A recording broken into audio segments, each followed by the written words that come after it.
So a very common request that I get is people wanting to do either entirely their own wedding flowers or do some combination of professional florists doing the wedding flowers and then friends and family, perhaps like a crafty friend is going to do the centerpieces and they just want you to do the bouquets.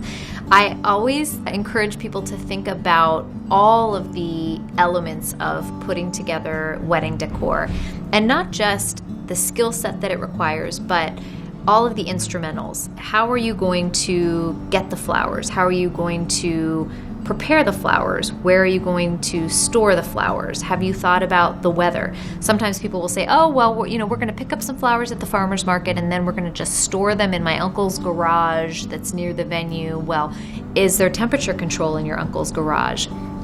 How are you getting them to your uncle's garage? Who's going to then take them from that place to the wedding venue?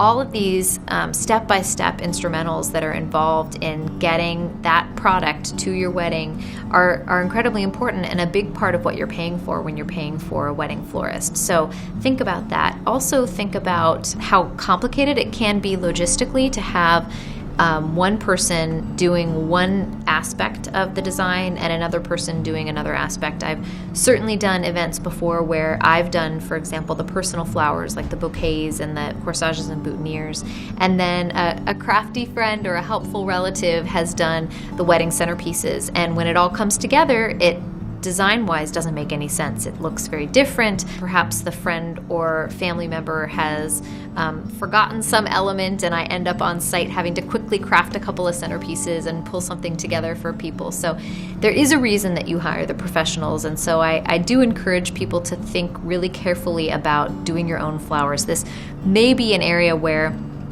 DIY just isn't for you.